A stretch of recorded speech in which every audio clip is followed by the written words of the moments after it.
Shalom anak-anak, hari ini kita akan melanjutkan di bab yang kelima, teladan tokoh Alkitab. Sebelum kita belajar, persiapkan dulu Alkitabnya dan buku paketnya ya. Coba buka halaman 38. Hari ini kita akan belajar dari tokoh-tokoh Alkitab yang menjadi teladan kita. Yang pertama, kita belajar dari Yesus. Yesus diajar tentang hukum Tuhan yang disebut Taurat. Nah, Yesus tidak hanya belajar Taurat, tetapi juga melakukannya.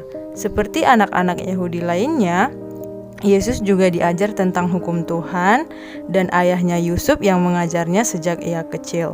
Yesus tidak hanya belajar menjadi tukang kayu, tetapi ia juga belajar untuk berdoa dan untuk memuji Tuhan.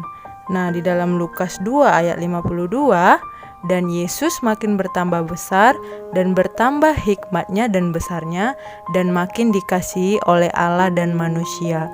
Jadi selain Yesus bertumbuh di dalam fisik, Tuhan juga bertumbuh dalam iman dan bertumbuh dalam hikmatnya.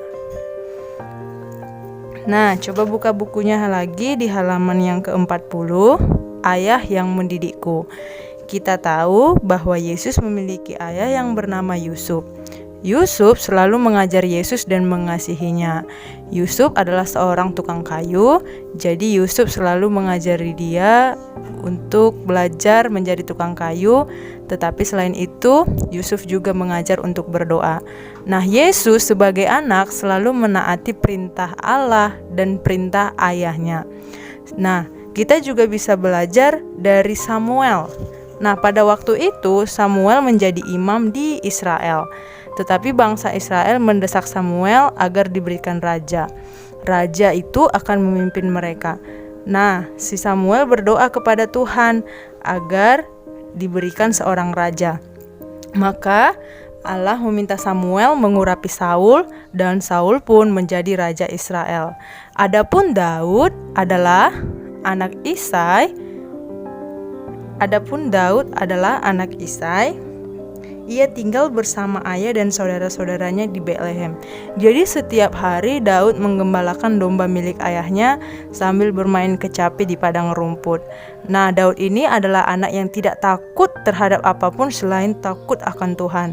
Setiap hari ia bernyanyi dengan kecapi dan ia adalah seorang yang riang dan penurut. Daud juga anak yang baik dan taat. Ketika diminta membawa makanan untuk kakak-kakaknya di medan perang, ia tidak bersungut. Daud selalu menaati ayah dan ibunya. Ia menghormati mereka. Nah, pada suatu hari Raja Saul tidak patuh kepada Allah, maka Allah memilih Daud menjadi Raja Israel. Daud menggantikan Raja Saul. Raja Daud taat kepada perintah Allah. Daud adalah seorang yang sangat takut dan gentar terhadap Allah. Pada saat dia berbuat dosa pun, Daud tetap meratap mohon pengampunan Allah, dan Allah mengampuninya sehingga Daud menjauhkan bangsa Israel dari patung-patung berhala. Nah, kita juga bisa belajar dari Imam Eli, di mana Imam Eli memiliki anak yang bernama Hofni dan Pinehas. Tetapi kedua anak ini, mereka tidak pernah mendengarkan nasihat orang tuanya dengan memakan kurban yang dikhususkan kepada Allah.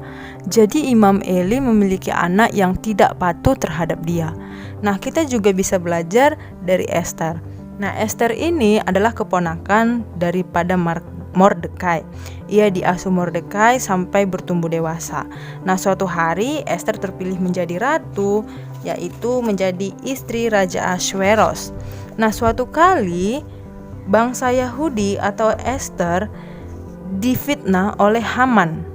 Nah, jadi si Esther tidak dapat menghadap raja kalau tidak dipanggil.